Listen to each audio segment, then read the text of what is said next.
오늘 우리에게 주시는 하나님의 말씀은 신약성경 마가복음 9장 17절부터 23절까지의 말씀입니다. 마가복음 9장 17절부터 23절까지의 말씀, 우리 저와 함께 한 목소리로 봉독하시겠습니다. 시작. 무리 가운데 한 사람이 예수께 대답하였다. 선생님, 내 아들을 선생님께 데려왔습니다. 그 아이는 말을 못하게 하는 귀신이 들려 있습니다. 어디서나 귀신이 아이를 사로잡으면 아이를 거꾸러뜨립니다. 그러면 아이는 거품을 흘리며 이를 갈며 몸이 뻣뻣해집니다. 그래서 선생님의 제자들에게 그 귀신을 쫓아내달라고 했으나 그들은 쫓아내지 못했습니다. 예수께서 그들에게 말씀하셨다. 믿음이 없는 세대여, 내가 언제까지 너희와 함께 있어야 하겠느냐? 내가 언제까지 너희에게 참아야 하겠느냐? 아이를 내게 데려오너라. 그래서 그들이 아이를 예수께 데려왔다. 귀신이 예수를 보자 아이에게 즉시 심한 경련을 일으켰다. 아이는 땅에 넘어져서 거품을 흘리면서 뒹굴었다. 예수께서 그 아버지에게 물으셨다. 아이가 이렇게 된 지 얼마나 되었느냐? 그가 대답하였다. 어릴 때부터입니다. 귀신이 그 아이를 죽이려고 여러 번 불 속에도 던지고 물 속에도 던졌습니다. 하실 수 있으면 우리를 불쌍히 여기시고 도와주십시오. 예수께서 그에게 말씀하셨다. 할 수 있으면이 무슨 말이냐? 믿는 사람에게는 모든 일이 가능하다. 아멘, 아멘, 아멘. 오늘 본문 말씀의 배경은 이러합니다. 예수님께서 제자들 가운데요, 3명의 제자들을 택하십니다. 베드로, 안드레, 그리고 야고보, 요한을 데리고 예수님께서 이 3명만을 데리고 산 위로 올라가시는 거예요. 우리가 성경을 통해서 보게 되는 것이 이것이 변화산이다. 그리고 그것에서 놀라운 경험을 하지요. 베드로와 야고보와 요한이 이제 예수님을 따라서 이 변화산에 올라갑니다. 그리고 나머지 제자들은요, 산 밑에서 이제 예수님과 그 3 제자들이 돌아오기를 기다리고 있는 거예요. 우리야 성경을 가지고 있으니 그 산에서 어떠한 일이 있었고 왜 예수님께서 이 3사람을 데려갔는지를 알 수가 있지만 이 나머지 제자들은 왜 예수님께서 그리고 또 지금 어디에 무엇 때문에 가셨는지 사실은 잘 모른 채 예수님과 그 3명의 제자들을 떠나보낸 것입니다. 그리고 그 산 밑에서 예수님을 기다리고 있었습니다. 그때 산 밑에 있었던 제자들에게 한 아버지가 귀신 들린 아들을 데리고 찾아와요. 예수님을 찾아온 거예요. 예수님에 대한 소식을 이 아버지가 들은 거예요. 그리고 거기에 있었던 제자들에게 예수님을 어디 가면 만날 수 있습니까? 라고 물어봅니다. 예수님은 지금 여기 계시지 않습니다. 언제 돌아오실지 제대로 저희들은 확실하게는 모릅니다. 그렇게 대답했더니 이제는 이 아빠가 당신들은 그럼 예수님의 제자입니까? 라고 물어본 후에 예수님의 제자들에게 내 아들을 좀 제발 살려주십시오 하고 애원을 합니다. 아이가 귀신 들려서 오늘 우리가 본문 말씀에서 본 것처럼 거품을 물고 때로는 소리를 지르고 여기서 본 것처럼 어떤 때는 불 속에도 뛰어들어가고 물 속에도 뛰어들어가는 이런 어려움이 있습니다. 이렇게 내버려 두다간 우리 아이가 언제 어떻게 될지 모르니 제발 이 귀신을 좀 쫓아내 주십시오 라고 부탁을 하니 제자들이 열심히 귀신을 쫓아내기 위해서 아마 기도했을 거예요. 최선을 다했는데 결국에는 귀신이 꼼짝도 안 합니다. 자, 근데 문제가 생겨요. 그것도 문제였지만 그렇게 된 것을 보고 있었던 종교 지도자들이 그런 제자들의 모습을 보고 트집을 잡기 시작해요. 이 종교 지도자들은 지금 이 순간을 기다리고 있었어요. 그들이 좋은 의도를 가지고 예수님을 쫓아다니고 예수님의 제자들을 쫓아다닌 게 아니라 지금 급격하게 인기몰이를 하고 있는 예수님이 꼴보기 싫어서 이렇게 되면 우리의 이 영향력이 사라지는데 없어지는데 이렇게 내버려 뒀다간 사람들이 우리를 이제 찾아오지 않고 우리를 찾아오지 않으면 우리가 그들로부터 우리가 원하는 것을 우리가 얻어낼 수가 없으니까 이 예수를 어떻게 해서든지 우리가 무너뜨려야 되는데 그래서 예수님을 쫓아다니는 거예요. 혹시 말실수를 하지 않나? 혹시 성경을 가르친다고 하면서 우리가 좀 트집 잡을 만한 게 있지 않은가? 혹시 실수하는 게 있지 않은가? 하고 예수님을 쫓아다녔는데 그들은 발견하지 못했습니다. 그런데 그러한 그들의 눈에 지금 제자들의 무능한 모습이 보인 거예요. 그래, 그렇게 너희들이 다 아는 것처럼, 그렇게 너희들이 모든 걸 다 할 수 있는 것처럼 하더니 이거 봐라, 너네도 역시 말밖에 말뿐이다.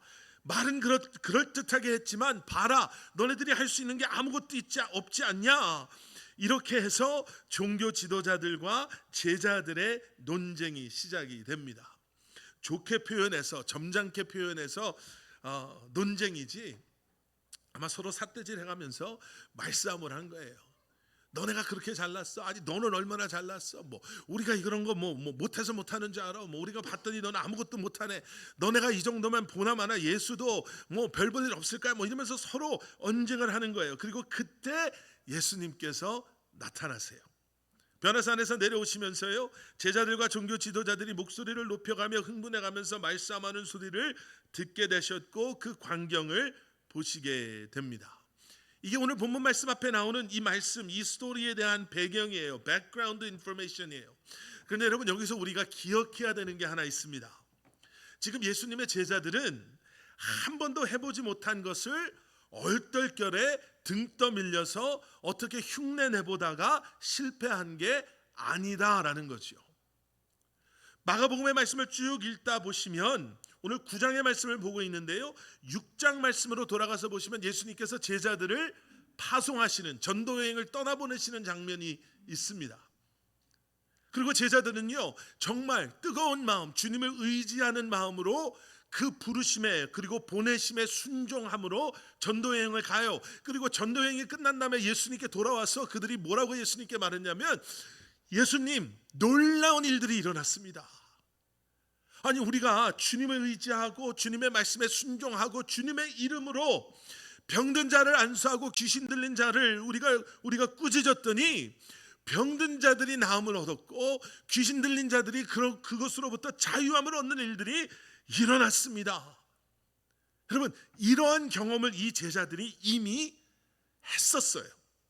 그래서 이 아이의 아버지가 왔을 때 제자들이 감히 우리가 도와주겠습니다. 경험해 봤거든요.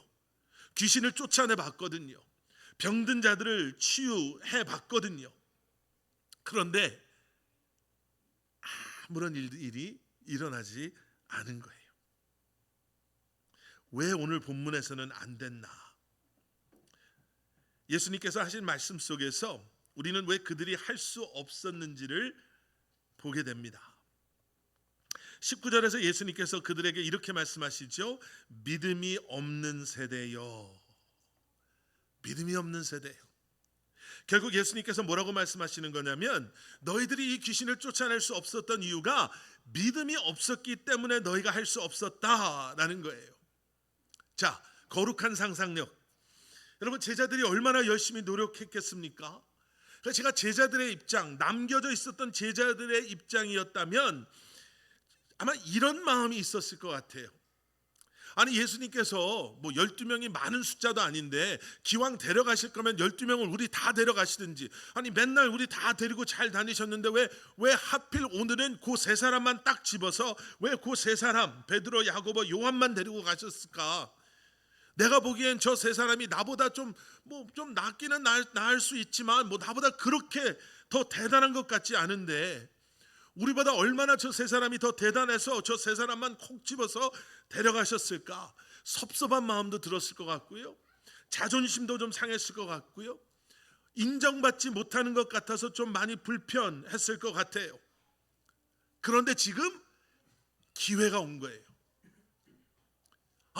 지금 예수님이 없고 베드로, 야고보, 요한이 없는 이 시점에서 만약에 우리가 이 아이의 이 귀신 들린 문제를 우리가 해결한다면, 이 아이를 우리가 도와줄 수 있다면, 예수님과 그 세 제자들이 왔을 때 할 말이 있잖아요. 야, 너네 세 명만 대단한 경험하고 온 줄 알아? 너네들 예수님이 없을 때 우리한테 무슨 일이 있었는지 알아? 이 귀신 들린 아이가 왔어. 그 낚시하시는 분들이 고기 잡고 항상 요만한 고기 잡고 이만한 고기를 잡았고 뭐 아니면 낚싯줄이 터졌을 때 아마 상어가 물었을 것 같다고 막 이만한 고기가 물었는데 낚싯줄이 약해서 내가 못 잡아왔어 뭐 이렇게 좀 약간 부풀려서 하는 것처럼 그 귀신이 얼마나 대단했는지 알아? 우리 전도 여행 때 있었던 그런 귀신 들린 사람하고는 비교도 안 되는, 아마 예수님이 계셔도 쉽지 않았을 걸 뭐 이래가면서 그 사람들한테, 근데 그 귀신 들린 아이를 우리가 붙잡고 기도했더니 그 귀신이 도망갔더라. 우리가 얼마나 놀라운 경험을 한 줄 알아? 예수님 우리가 뭘 했는지 아세요? 예수님이 없을 때 우리가 이런 놀라운 사역을 했습니다 라고 말해줄 수 있잖아요. 그래서 얼마나 열심히, 지난번보다 얼마나 더 열심히 기도했겠어요? 소리를 질러가면서 침을 튀겨가면서 그렇게 했는데 아무런 변화도 일어나지 않습니다. 그래서 예수님이 말씀하시는 거예요. 믿음이 없이는 능력도 기적도 그리고 기도의 응답도 있을 수 없다. 자, 그러면 여기서 연결되는 질문이 있죠. 예전에는 그런데 있었는데, 전도 여행 갔을 때는 믿음이 있었는데 어떻게 지금은 그 믿음을 잃어버리게 된 것인가? 이 질문에 대한 답도 예수님께서 하신 말씀 속에서 발견할 수가 있어요. 19절 계속 말씀을 보면 예수님께서 믿음이 없는 세대여 라고 말씀하신 뒤에 이렇게 말씀하세요. 내가 언제까지 너희와 함께 있어야 하겠느냐? 그러니까 결국 믿음의 문제가 무엇이냐면요, 예수님과 함께 했냐 함께 하지 않았느냐가 믿음이 있냐 없냐를 말해준다는 거예요. 그러니까 믿음은 내가 내성적으로 만들어내는 것이 아니라 내가 지금 주님과 함께 하고 있습니까? 함께 하고 있지 않습니까? 그런데 여러분 여기서 중요한 건 뭐냐면요, 물리적으로 공간적으로 예수님과 함께 하고 있음을 말하는 게 아님을 우리가 알아야 되지요. 왜냐하면 전도여행 갔을 때 예수님이 모든 전도팀과 같이 가지 않으셨잖아요. 그런데 그때 달랐던 점은 무엇이냐면 예수님과 물리적으로 공간적으로 함께 하지는 않았지만 예수님의 부르심과 보내심 속에 그들이 순종함으로 말씀이신 주님과 함께하는 사역을 그들이 감당했다라는 거죠. 그러니까 예수님과 함께 했을 때 그들이 믿음으로 병든 자를 치유하고 귀신들을 쫓아낼 수 있었지만 예수님과 함께하지 않았을 때는 그 믿음을 잃어버렸다라는 거예요.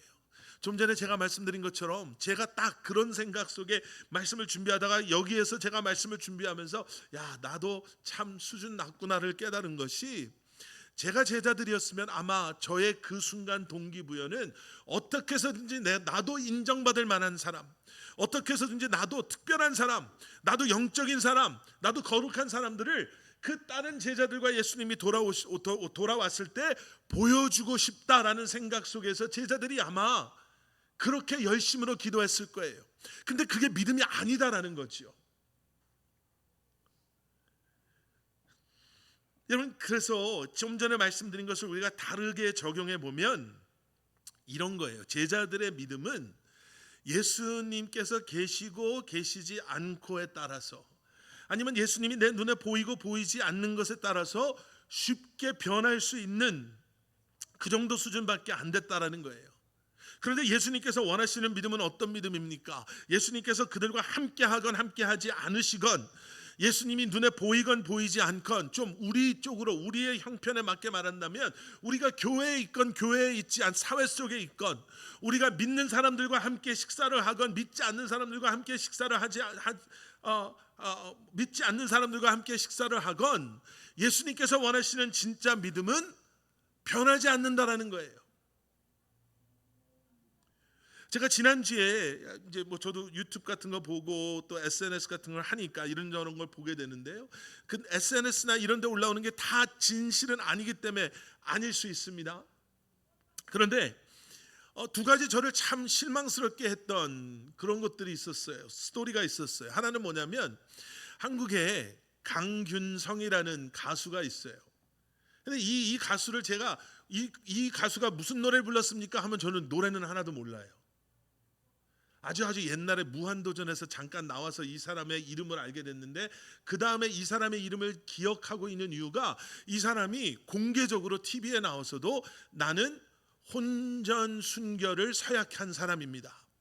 그래서 나는 결혼할 때까지 나는 함부로 여자들과 잠자리 하지 않습니다. 나는 이 혼전, 순결, 서약서도 있습니다. 이렇게 얘기를 한 거예요. 놀랍죠. 그런 연예계에 있었던 사람이 사람도 많이 만나고 인기도 많았던 사람인데 어쩌면 이럴 수 있는. 근데 얼마 전 어떤 TV에 나와서 웃으면서 아주 장난스럽게 그 대화하는 사람하고 이런 얘기를 해요.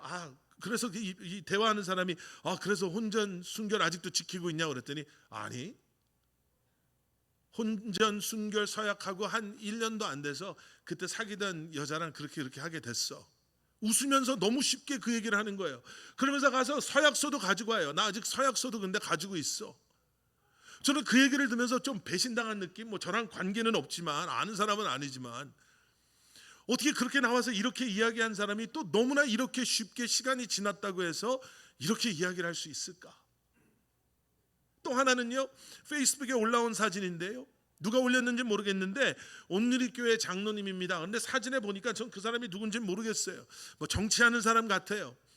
그런데 그 정치 같이 하는 사람들이랑 같이 어떤 식당에서 식사를 하는데 그 사진이 4커트가 올라왔는데 그 사진이 뭐냐면 그냥 사진이에요. 영상이 아니에요. 근데 이분은 온누리교회 장로님입니다 하고 4커트가 올라왔는데 이분이 그냥 사진 속에서도 얼마나 능숙하게 우리가 말하는 그 소맥 이거를 섞고 있는, 그리고 같이 마시고 있는. 그래서 그 올린 분이 그 밑에다 온누리교회 다니시는 성도님들, 이분이 여러분 교회의 장로님입니다. 어떻게 생각하십니까? 하고 이렇게 올라온 거예요. 지금 예수님께서 말씀하시는 건 바로 이거라는 거예요. 어쩌면 우리에게 더 적용이 될 수 있는, 예수님 앞에 서 있다고 해서, 예수님 앞에 서 있지 않는다고 해서, 우리가 교인들과 함께하고 있는다고 해서, 교인이 아닌 사람과 함께 있는다고 해서 이것이 많은 사람들이 좋아할 것 같아서, 아니면 이것이 좋아하지 않을 것 같아서 우리의 마음이, 우리의 믿음이 왔다 갔다 변하는 것이 아니라, 우리가 어느 곳에서 있다 할지라도 나와 함께 하시는 주님을 기억하며 주님의 부르심 속에 소명 가운데 우리가 살아가고 있음을 기억하며 그 안에서 살아가고 있는 것. 예수님께서 지금 제자들을 책망하고 계시는 것 같지만 책망하고 계세요. 그런데 그 책망 속에는 너무나 안타까워하는 예수님의 마음이 그 안에 담겨져 있는 거죠. 내가 언제까지 너희들과 함께 해야 되겠냐라는 것은 두 가지의 의미예요. 하나는 좀 전에 말씀드린 것처럼 내가 너희와 함께하고 있다고 해서 너희가 이렇게 하고, 함께하고 있지 않는다고 해서 너희가 이렇게 한다는 것은 진정한 성숙한 믿음이 아니다라는 것을 말씀해 주고 계시고요. 또 하나는 예수님은 알고 계시거든요. 이제 제자들과 함께할 수 있는 시간이 오래 남아있지 않음을 예수님이 아시기 때문에, 그런 상황 속에서 제자들의 믿음의 성장이 없음을, 성숙함의 모습을 찾아볼 수 없어서 안타까워하시는 거죠. 여러분, 성숙한 믿음은 아무런 증거가 없어도, 눈에 보이고 손에 잡히는 것이 없다고 해도 그 믿음을 잃어버리지 않는 것입니다. 찬송가 545장에 이 눈에 아무 증거 아니 배워도, 여러분 너무 잘 아시잖아요. 이 눈에 아무 증거 아니 배워도 믿음만을 가지고서 늘 걸으며, 증거가 보이지 않아도, 무엇이 잡히지 않아도 무엇 때문에 갈 수 있다는 거예요. 믿음만을 가지고서는, 믿음이 있으면 내가 이 길을 갈 수 있다는 거 아니겠어요? 이 귀에 아무 소리 들리지 않아도 하나님의 약속 위에 서리라. 여러분, 들리지 않아도, 보이지 않아도, 증거가 내 앞에 놓여져 있지 않다 하더라도 하나님의 약속 위에 서고 그 믿음을 가지고 우리의 가야 할 길을 나아가는 것. 여러분들 생각해 보세요. 우리의 삶을 돌아보면 여러분, 때로는 아무것도 보이지 않을 때가 있잖아요. 증거는커녕 오히려 불가능의 이유가 훨씬 더 많을 때가 어떻게 보면 우리 삶 속에 더 많았어요. 확실한 증거가 보이면 믿고, 확실한 증거가 보이지 않으면 낙심하고 무너져 버리는 것. 여러분, 성경은 이것을 가지고 어린아이와 같은 믿음이다, 어린아이와 같은 믿음이다라고 말씀하시죠. 자, 그러면 오늘 본문 속에서 우리가 발견하게 되는 어린아이와 같은 믿음이 아닌 성숙한 믿음, 그 성숙한 믿음의 자리에 나아가기 위해서 우리 안에 우리가 경험해야 될 변화들은 무엇인가? 오늘 한두 가지만 나누고요. 이제 다음 주는 우리 홍 목사님 말씀 우리가 듣고 그 다음 주에 이제 마무리 마지막 몇 가지를 함께 보려는데, 오늘 본문 말씀에서 발견하게 되는 첫 번째 변화는 무엇이냐면 우리의 이 바라봄이 변해야 된다는 거예요. 뭘 바라보겠냐라는 거죠. 귀신 들린 아이를 예수님 앞에 데려와요. 그리고 예수님께서 만나주세요. 그 예수님께서 이 아이를 내게 데려오라 라고 이 아이를 예수님 앞에 데려오니까 이 귀신이 예수님이 누군지를 알잖아요. 그러니까 예수님 앞에서 발작을 일으킵니다.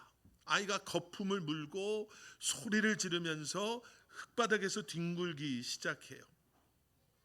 여러분 상상 한번 해보세요. 어떻게 보면 좀 무서운 광경이 될 수도 있고요. 어떻게 아이만 놓고 보면 너무 불쌍하고요. 또 그런 아이를 바라보면서 아무것도 해줄 수 없는 아버지의 그 마음을 생각해 보면 너무너무 안타까운, 그러면서도 너무나도 다급한 상황이잖아요. 그런 사랑하는 아들의 그런 모습을 보는 아버지의 마음이 얼마나 아팠겠습니까? 네. 아이의 그런 모습을 보면 예수님께서 좀 야 급하구나, 얘 이렇게 뒹굴다가 어떻게 될지 모르니까 좀 빨리 치유를 좀 해주셨으면 좋겠는데 예수님께서 그렇게 하지 않으세요. 오늘 본문 21절에서 예수님께서 벌써 다 들으셨거든요. 벌써 다 들으셨는데 다시 아버지에게 물으십니다. 뭐라고 물어보시냐면 아이가 이렇게 된 지 얼마나 되었느냐, 이 질문을 하세요. 지금 예수님은 다 들으셨거든요. 지금 상황 판단은 이제 파악은 대충 다 끝난 거예요. 그런데 예수님께서 아버지에게 얼마나 되었냐 하고 지금 질문을 하세요. 여러분 이 질문이 이 아버지에게 아주 중요한 질문일까요? 물론 우리가 아파서 병원에 가면 가장 먼저 듣는 질문 중에 하나는 언제 얼마나 이런 증상이 있었습니까? 우리가 그래서 잘 그냥 지나가는데 이 말씀을 읽으시다 보면 지금 너네 뭐 가지고 16절에 뭐 가지고 논쟁했냐? 그래서 예수님 무리 가운데 한 사람이 예수님한테 다 설명을 했어요. 아마 아버지예요. 그 아버지가 다 설명했어요. 뭐 이런 일은 있었고 내가 데려왔는데 아이가 귀신이 들렸는데 예수님의 제자들이 아무것도 할 수가 없어서 지금 이러고 있습니다. 그래서 예수님이 믿음이 없는 세대예요. 내가 얼마나 같이 너희들과 있어야 하겠냐, 이렇게 대답까지 다 하셨잖아요. 근데 아버지에게 다시 질문하시는 거예요. 얼마나 오래됐냐? 여러분 부모라면요, 지금 고통 가운데 이렇게 땅바닥을 굴르고 있는 아이한테 마음이 가고 눈이 갈 수밖에 없죠. 이 질문이 제대로 들어왔겠어요? 그런데 예수님께서는 이 질문을 던지심으로 이 아버지가 이 아이를 바라보고 있는 곳에서 눈을 떼고 예수님을 바라보게 만드세요. 그리고 이 질문에 대해서는 조금 있다가 저희가 또 좀 더 자세하게 말씀을 나눌 텐데요. 부모로서 그냥 어쩔 수 없이 바라볼 수밖에 없었던, 아무것도 할 수 없지만 바라볼 수밖에 없었던 아이로부터 예수님은 이 아버지로 하여금 예수님을 바라보게 해요. 여러분 우리 아이들이 커가면서 학교에서 무슨 발표회 같은 거 할 때가 있죠. 저희 집 엘리아나도 다음 주에 무슨 뭐 멀티컬처럴 뭐 이런 걸 해가지고 근데 어떻게 참 얘는 3년 내내 인도가 걸려가지고 3년 내내 지금 인도 춤만 추고 있는데 요번에도 인도예요. 그러니까 얘가 3년 내내 인도 춤을 추니까 이제는 좀 자신이 붙어서 뭐 좀 괜찮은데 처음에 할 때는 얘가 굉장히 부끄러워하기도 하고 막 좀 가슴 떨려 하더라고요. 그래서 구경을 갔는데 재밌는 게 저희 딸만 그런 게 아니라 애들이 대충 다 그 나이, 처음에 갔을 때는 2학년 3학년 요때였는데, 근데 재밌는 게 뭐냐면요, 그 아이들이 막 부끄러워하면서 한 군데를 뭐 다 다르지만 한 군데를 뚫어지게 보고 있어요. 그래서 그 아이의 눈을 따라가서 보니까 대충 계산이 돼요. 쟤네 엄마 아빠는 저 사람이고 제가 보고 있는 쟤 엄마 아빠는 쟤구나. 왜냐면 아이가 바라보고 있는 데 보면 엄마랑 아빠가 거기서 막 이러고 있어요. 뭐 물론 저도 그러고 있었는데. 그러니까 제가 그걸 생각을 하면서 이렇게 되는 거예요. 이 아이는 지금 여기 수십 년 수백 명이 앉아 있는 게 불안의 요소예요. 그런데 그 상황 속에서 이 아이 눈에 들어오는 사람은 누구냐면, 내가 오늘 춤을 잘 못 춰도 하다가 실수를 해도 다른 사람들은 내 생각에 막 웃고 나를 이렇게 좀 손가락질하고 조롱할 것 같은데 내가 틀리고 잘 못해도 이 사람들 말고 나를 끝까지 응원해주고 나를 끝까지 칭찬해줄 사람이 있는데 그 사람이 누구냐? 엄마 아빠인 거예요. 그러니까 엄마 아빠를 뚜렷하게 보고 있는 거예요. 거기서 내가 바라봐야 될 사람은 내가 어떻게 하든지 나를 끝까지 응원해주고 끝나면 내가 제일 잘했다고 사진 찍고 같이 해줄 내 엄마 아빠, 내가 바라봐야 할, 내가 신뢰하고 의지할 수 있는 대상이 바로 엄마 아빠라는 걸 알기 때문에 엄마 아빠를 바라보는 거예요. 여러분, 신뢰와 믿음이 이렇다라는 거예요. 여러분, 신뢰와 믿음은 내 안에 어떠한 신앙생활을 오래 해서 생기는 내공이 아니라, 여러분, 신뢰와 믿음은요 깨달음이에요. 이건 내가 죽었다 깨나도 못해. 이건 내가 목사라도 못해. 이건 내가 교회를 몇십 년을 다니고 내가 모태 신앙이고 내가 아무리 성경을 몇백 번을 통독을 하고 내가 아무리 잘 살았다 해도 이건 내가 안 되는 거야. 그런데 그 상황 속에서 그런 내가 바라봄으로 말미암아 그런 나를 통해서 일하실 분이 주님이심을 깨달아 아는 그 순간, 그게 믿음이 되는 거예요. 그것이 신뢰라는 거예요. 감정을 따라 상황의 변화를 따라가는 것이 아니라, 거기에서 눈을 못 떼는 것이 아니라 지금 내가 바라봐야 하는 예수님을 바라보는 것. 그렇게 예수님께서는 아이 아버지의 시선을 예수님께로 향하게 하십니다. 그리고 대화를 나누세요. 지금 그 대화가 그렇게 중요한가?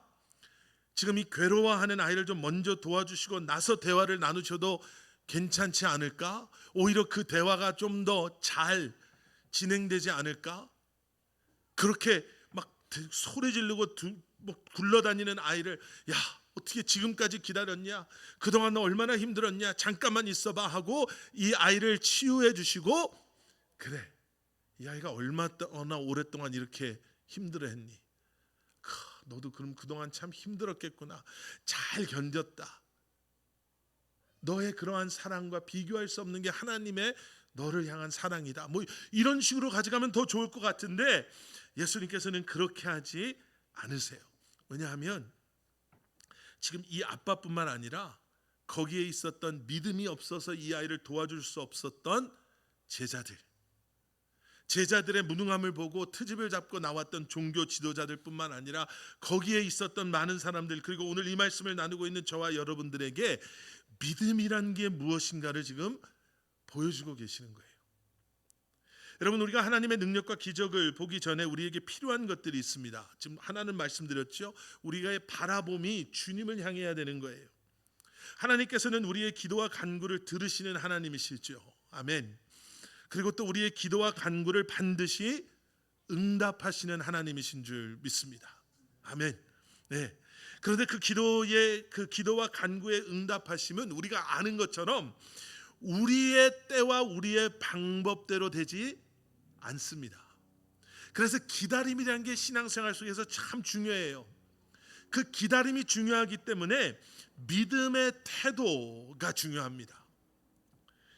여러분, 그 믿음의 태도 속에 우리가 또 한 가지 생각해야 되는 것은 무엇이냐면, 이 성숙한 믿음의 소유자는요, 믿음의 말과 믿음의 생각을 소유한 사람들입니다. 믿음의 말과 믿음의 생각. 안 될 것 같은 마음, 그래서 불가능하다라고 생각하는 우리의 마음이 변화되어져야 된다라는 거죠. 아까 말씀드린 이렇게 된 지 얼마가 되었느냐? 예수님이 물어보시잖아요. 왜 물어보셨을까? 이 아이가 얼마나 오랫동안 이 상태에 있었는가가 예수님의 능력에 영향을 줄 수가 있어서, 야, 얼마나 오래됐어? 예, 이렇게 된 지 10년이 됐습니다. 야, 내 능력의 제한 이 날짜가 있는데 난 10년 이상 된 거는 잘 안 되더라. 5년에서 7년 사이가 제일 좋은데, 야, 10년 됐으면 큰 기대하지 마라. 그것 때문에 그러신가요? 아니요. 예수님에게 능력에 제한이 없죠. 얼마나 오래됐는가는 사실 중요하지 않아요. 5년이 됐건 10년이 됐건 50년이 됐건 그 기간 때문에 예수님의 능력이 줄어들고 늘어나는 게 아니에요. 이 질문을 가지고 예수님께서 이 아버지의 믿음 없음을 흔들고 계시는데, 이 아버지가 어릴 때부터 이랬습니다 라고 이야기를 하죠. 그리고 나서 이 아버지의 대답이 뭐냐면, 할 수 있으면 우리를 불쌍히 여기시고 도와주십시오. 이렇게 얘기해요. 얼핏 들으면 잘 대답한 것 같아요. 할 수 있으시면 주님 도와주십시오. 주님의 뜻이라면 도와주십시오. 그런데 여러분 자세히 들어보면요, 지금 여기 할 수 있다라는 이 말은 만약에 아니면 가능하다면이라는 의미가 더 많이 담겨져 있는 단어예요. 그러니까 결국엔 무슨 말이냐면 예수님께 간구하면서도 이 아버지는 불가능을 지금 밑에 깔아놓고 가는 거예요. 이건 뭐 내가 보기엔 제자들도 저 19명이나 되는 제자들이 저렇게 그냥 막 기도를 해도 안 된 건데 뭐 예수님이 대단하지만 뭐 제자들이 뭐 예수님 정도밖에 더 되겠어? 예수님이 이걸 어떻게 하시겠어? 이 불가능을 지금 깔아놓는 거예요. 그러니까 지금 불가능하지만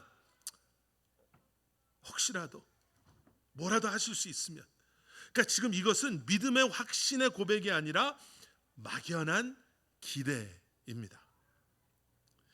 어떻게 보면 아버지로서 그 상황에서 충분히 할 수 있는 말이고, 어떻게 보면 겸손하고 예의 바르고 막 강요하는 게 아니고 극성맞게 주님 약속하셨잖아요. 해주시지 않으면 뭐 이것도 아니고 그냥 겸손하게 하실 수 있다면 이렇게 이야기하고 있는 것 같은데 예수님께서 이 말을 그냥 흘리지 않으십니다.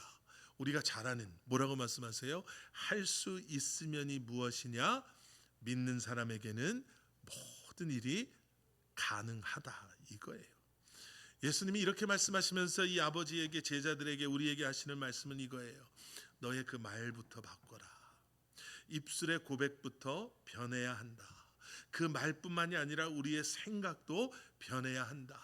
우리의 생각에 근거한 가능 불가능, 그래서 그 안에 혹시나 가능하면 이렇게 되면 좋지 않을까가 아니라 진정한 믿음의 사람이면 비록 지금 당장 내 눈에 보이진 않지만 하나님의 때에 하나님의 방법대로 내가 생각하는 것보다 더 좋은 길로 나의 기도를 응답해 주시고 나를 인도해 주실 것을 믿습니다 라고 고백할 수 있어야 된다라는 말씀을 하시는 거예요.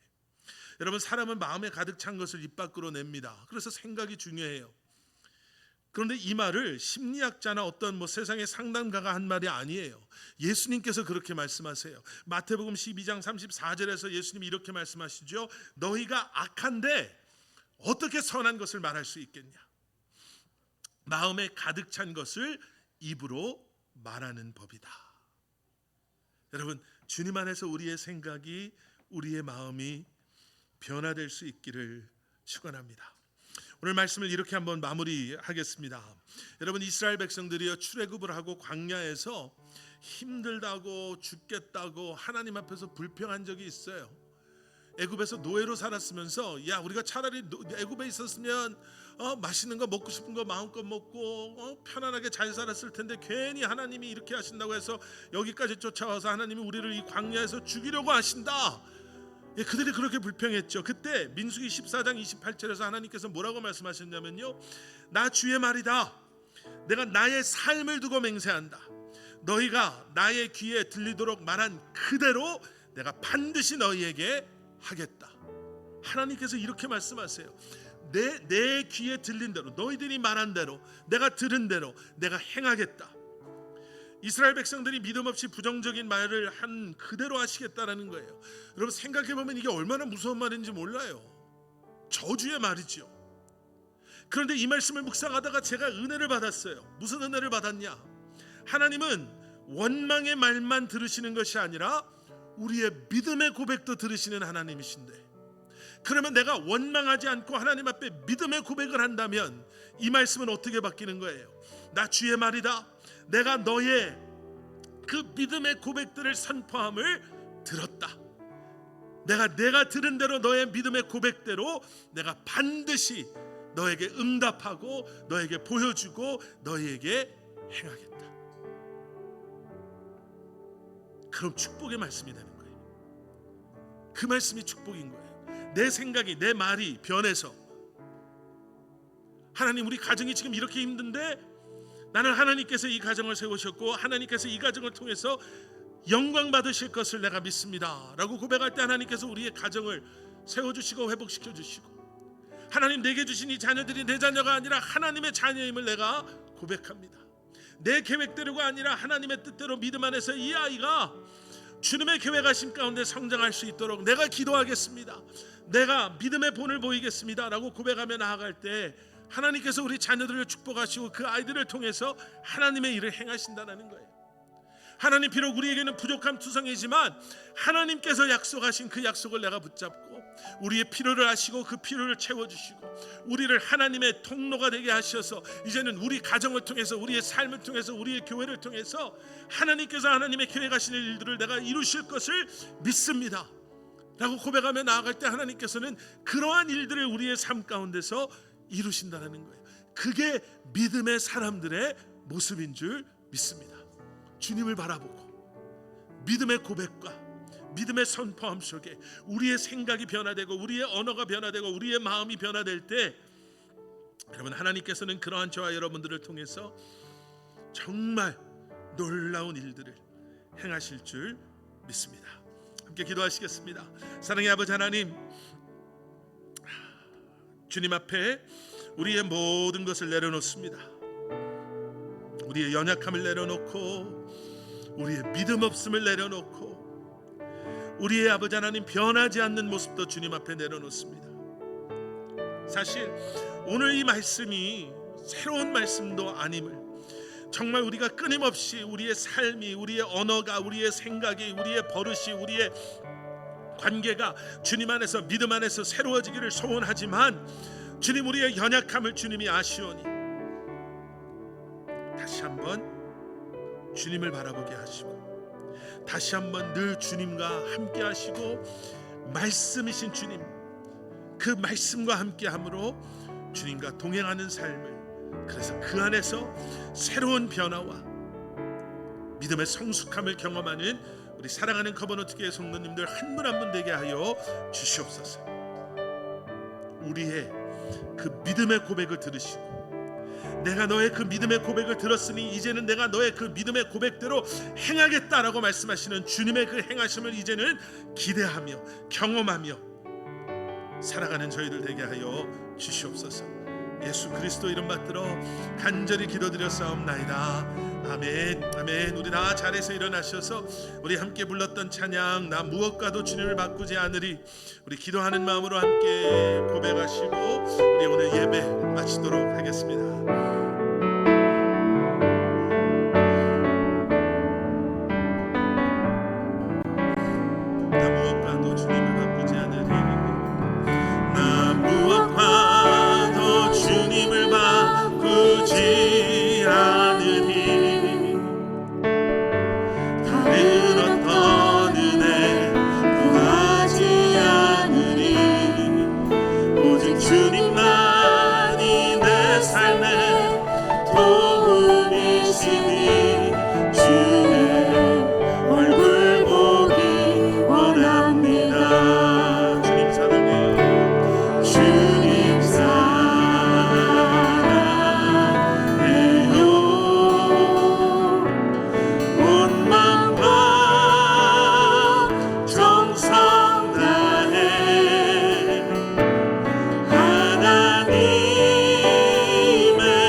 성령님의 감화 감동 살아 역사하심이 다시 한번 믿음의 사람으로 이 한 주간을 살아가기를 소원하고 결심하고 결단함으로 우리의 삶의 자리로 나아가는 사랑하는 성도님들 한 분 한 분의 삶 가운데 그들의 가정과 그들의 기업과 일터 위에 주님의 몸된 교회 위에 이제로부터 영원토록 함께 하시길 간절히 축원하옵나이다.